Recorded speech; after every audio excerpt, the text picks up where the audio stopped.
us on the show this week, we have Raj Rishi Singh, Chief Marketing Officer of travel company MakeMyTrip. He's sharing with us the key travel insights for 2024. How is AI shaping the travel and hospitality industry and their plans for the upcoming summer season? Rishi, welcome to CNBC TV 18. Thanks, Shibani. Great to be here. So straight off the bat, Rishi, what are some of the key trends? Since we are meeting right at the start of the year, what are some of the key trends that are shaping the travel and hospitality sector this year? Yeah. If you see like 3-4 years back or post-pandemic, people used to go for one long vacation. Now we are seeing that people are taking multiple vacations. I mean, there's one long break, the one long summer break or the one long winter break, and there are multiple smaller breaks. Then we're seeing domestic tourism grow. I mean, while outbound is always growing and has been growing in the past as well, there's this, I mean, Indians want to discover new things. So they want to go to newer places. So it's not only about like the beaches in Goa, but even if you're going to Goa, you're doing temples in Goa, you're doing waterfalls in Goa, you're doing trekking in Goa.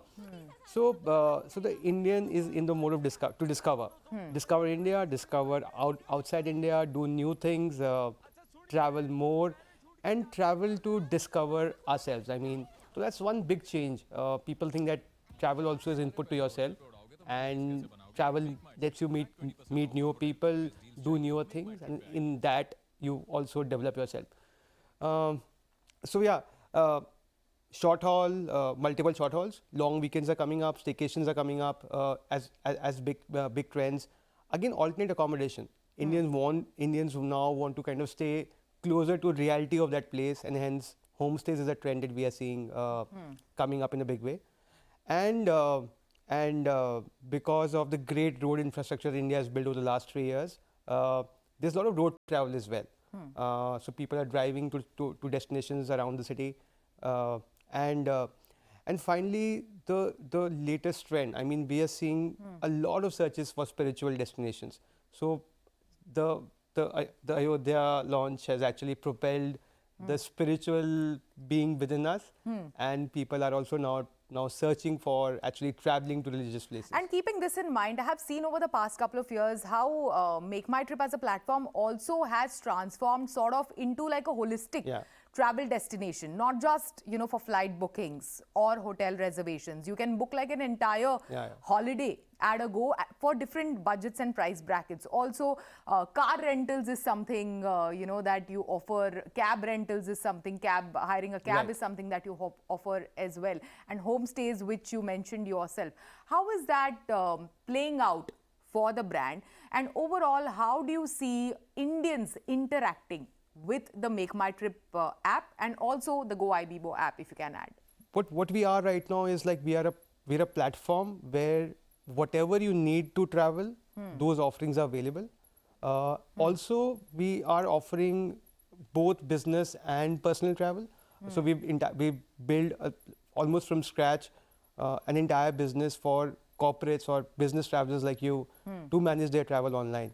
So we've become like a full platform where every offering that you require to travel is available. And I think consumers are loving it. So what we do measure matrices like, if for a given trip, how many offerings did you kind of interact with or buy on MakeMyTrip and on GoIbibo as well. And we are seeing a constant increase on those matrices. So you're not just buying, so consumers are not just buying hotels, they're buying hotels, flights, and cabs and thereon. What we've also done is that we've kind of built flows where all of this is easy. So for example, there are flows in which you can complete your trip.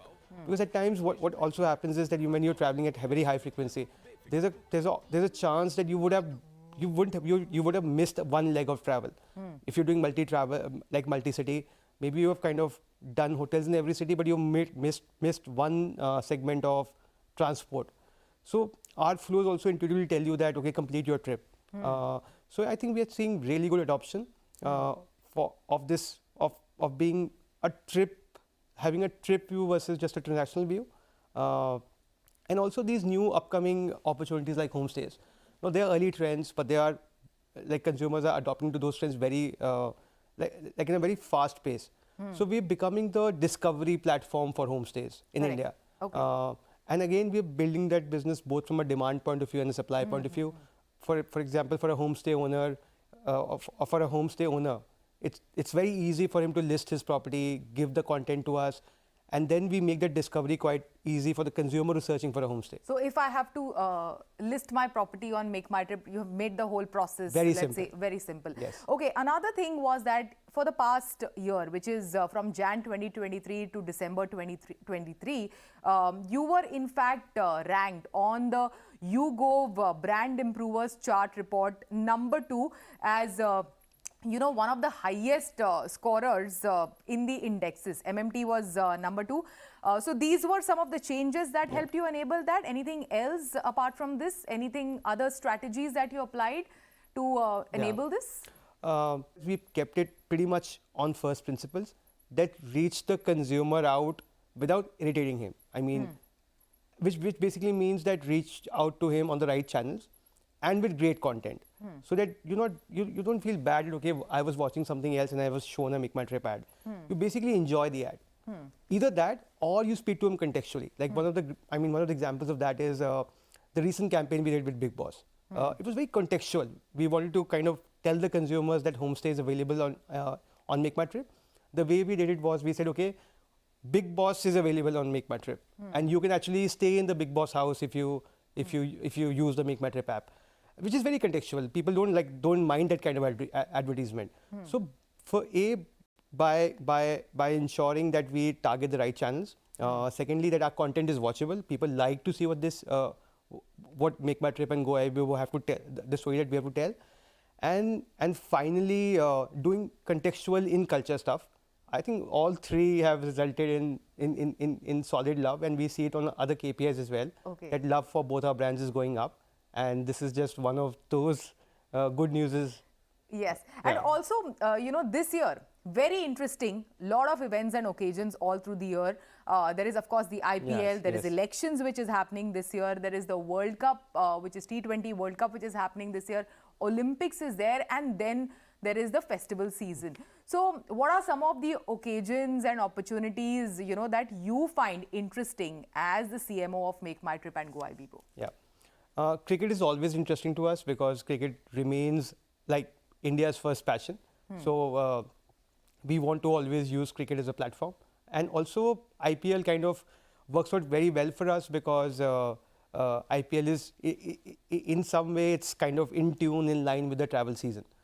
Like we see summer holidays coming in May and June, and then April, May is IPL. So from a timing point of view, IPL is always great for us, and I'm hoping you'll see some exciting stuff on IPL from MakeMyTrip. But again, there's World Cup. The World Cup is in North America this time. We are also quite keen on ensuring that the Indians living outside, the Indians living in US, Europe, and those markets also use MakeMyTrip when they plan their trips back to India. So I think that's a sweet occasion. We are not very sure how do we deal with it, but we are very keen to do something on the World Cup and also kind of target consumers outside India or Indians outside India. Olympics is again, like you rightly mentioned, I think this time it's Paris. It's an exciting city. It can be sports plus leisure, so something both, I mean, for the couple, I mean, if the guy is into sports, and so it's a great opportunity, and we're actually seeing this trend in Indians traveling outside, spending money on buying tickets for music events, for sports events. So I think Olympic is something that we would love to dial up. And then we have a second season, which is the winter season, which is after actually the festive season. So I think we have a struggle of too much to handle this year, but very excited about 2024 as well. Also, I'm curious to know from you, Rishi. At one end there is MakeMyTrip and there is GoIBO. How is this dual brand strategy working for you? In some sort of a way, they actually compete with each other. See, our strategy is that we are building MakeMyTrip as this universal brand for Indians, where any travel opportunity, like business or leisure or visiting friends and family, so all use cases are covered, and then whatever offerings you require are bookable on MakeMyTrip. So it has this leader brand play where we are inspiring consumers to travel, ensuring that whatever they need, whatever content they need to discover is available, and also all offerings that you need to finish or complete your trip is available. Go Abibo is positioned like is positioned towards the aspirants or the strivers in India who have huge aspiration to travel, but maybe not. I mean, they have budget constraints. So GI is helping these consumers to kind of in some way meet the delta between the aspirations and the budget constraints. So in that sense, GI speaks to a slightly younger audience, and while Make My Trip is more universal and kind of speaks to everyone. Sure, sure. Moving forward, how is, the Gen AI has been the talk of the town for the past 1 year. If you can share with us, how is AI shaping the travel and hospitality industry? Yeah. So the two big things that AI is enabling, one is personalization. We're able to understand and serve to you basis your persona and your context. So for example, on the Make My Trip app, if you and me search, you will see different search results because it's understood that maybe Shibani needs luxury while I'm like a budget traveler. Maybe the opposite. So yeah. So and also supposing you're traveling for work, then you see maybe hotels which are more work friendly, and when you're traveling for leisure, you see hotels with a swimming pool. So it's helping us and other brands as well to personalize, hyper personalize, show the right content. So that's one part of it. The second part is content discovery. See, what happens is that there are, like, supposing you want to know about a destination or about a hotel or about anything, there's a vast set of reviews available. Now, how do we ensure that those reviews are comprehensible to you and you get what you are looking for? Or relevant to you. Or relevant to you. Yeah. So again, Gen AI is helping us kind of curate like UGC or curate content and show very contextually right content to you. Great. All the best for that. Thank you so much. Thanks for joining us today. Thanks a lot. Thank you very much.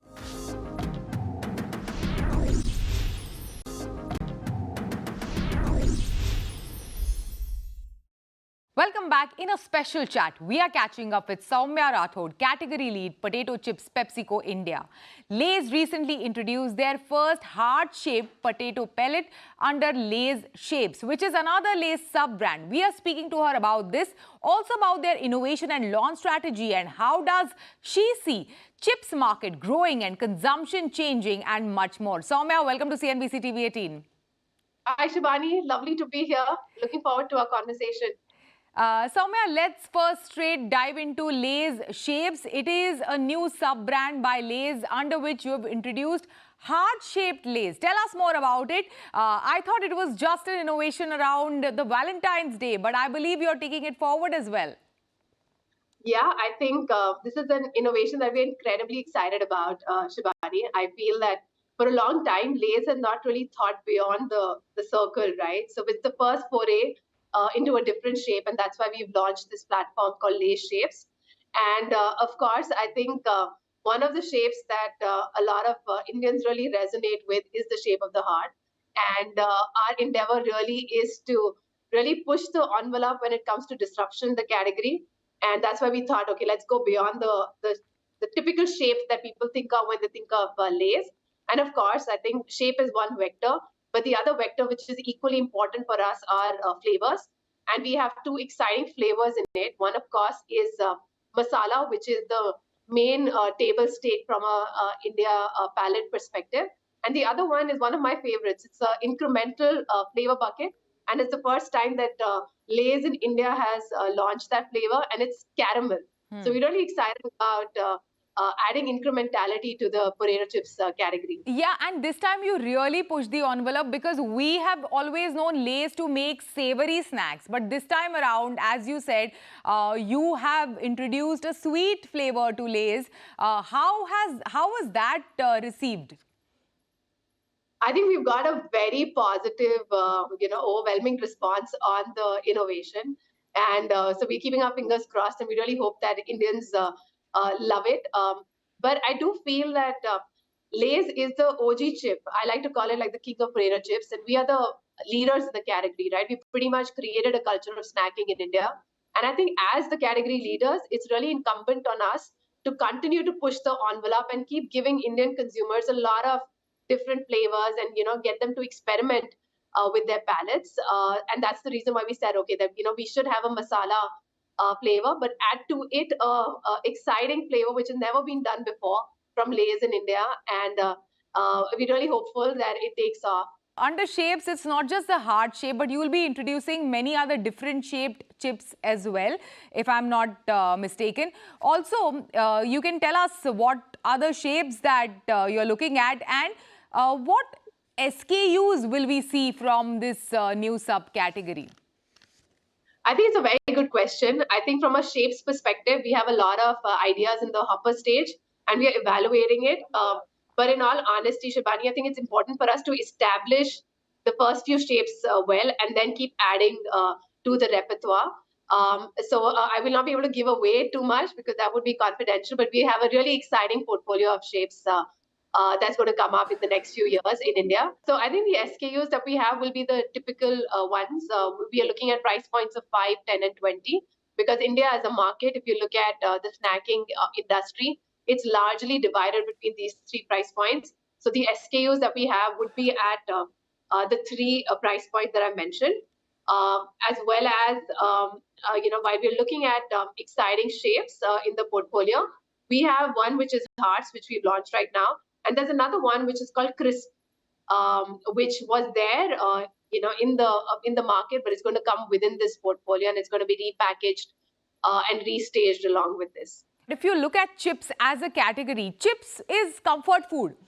If I like a flavor, I'll probably stick with it for a very long time. Like, for example, in Lay's, when it comes to Lay's, sour cream and onion is my flavor. I love it. Or masala magic is something that I really enjoy. In that, when you get these innovations and, these new products and offerings, how do you get the customer to try it out? How do you get the customer to pick your pack or, choose your pack and put it in the basket from, let's say, a quick commerce platform or an e-commerce platform or even traditional retail?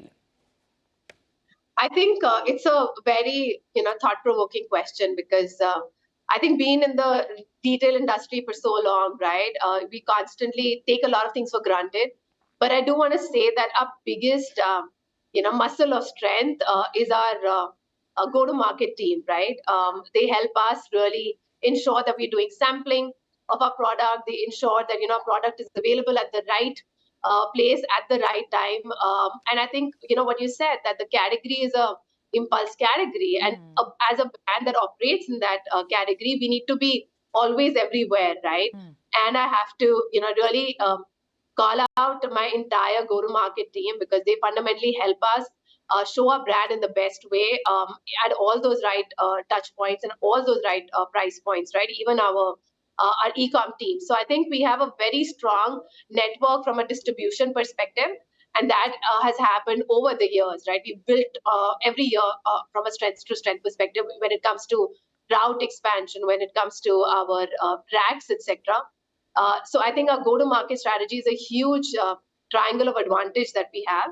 And of course, I think when it comes to impulse products, uniqueness really helps, right? So I'm a big believer of disrupting the market with never before offerings, right? And I feel that this was also genesis of that. That if you constantly give consumers something that they've never, thought of from the house of Lay's, like no one till now would have thought that, Lay's would go beyond the shape that they're familiar with, right? Or go beyond the flavors that they're familiar with, right? I think what you said, a majority of Indians love cream and onion, which is also your favorite flavor. But how do you kind of give them a novel experience? Because I think in the food category, given the trend that we see from our industry perspective, experimentation is on the rise. So if you give consumers a unique thing, right, and if you make it available at the right price point, at the right place, trials automatically happen, right? So I think our endeavor is to ensure that we rely on our go-to-market team and we ensure that we are all the time creating unique consumer propositions for our consumers. Yeah, and you launched Gourmet in 2022. Now there is another sub-brand which you are launching. What are some of the factors, if you can share with us, that is pushing you to innovate and come up with these new factors? Some consumer trends that you can share over the past couple of years that have shaped your innovation strategy. I think, Shibani, and this is my belief, right? I feel the pandemic created a culture of experimentation. Of course, India is a huge snacking market, and of course, it is we really love snacking on products. Uh, but I feel that in the pandemic, home became the new hub, right? And with all of us staying in the house, I think it became a huge trend where people wanted to experiment with their cuisines, people wanted to experiment with their dishes, etc., right? And I think that that has kind of carried on. People are still very experimentative. It is a repertoire category. People want to try out new things, and they're exposed on the internet to so many different types of dishes that are happening across the country as well as across the world. So I think there is a culture of experimentation. There is a variety seeking behavior pattern that we've been seeing in consumer households in India. And that is a big, big lever for us to drive innovation, right? We need to constantly keep in sync with the trend that we've been seeing from an experimentation perspective. The other big trend that we've really noticed is that, and not really a trend, but I think a company truth is that Lay's is the category leader, right? And we need to ensure that we are thinking for the next 2 years or next 3 years ahead, right? And when we look at our portfolio of brands across the globe, because Lay's is a massive brand worldwide, and when we look at our portfolio across the globe, we are constantly thinking that, hey, we have this portfolio which is working really well in this part of the country, and this is a trend that I'm seeing in India as well. So why don't we kind of lift and shift and give consumers a lot of excitement in the category? So I feel like these two are the big drivers in shaping our innovation strategy. Great. Thank you so much, Saumya. Thanks for joining us today. With that, it's a wrap. Goodbye.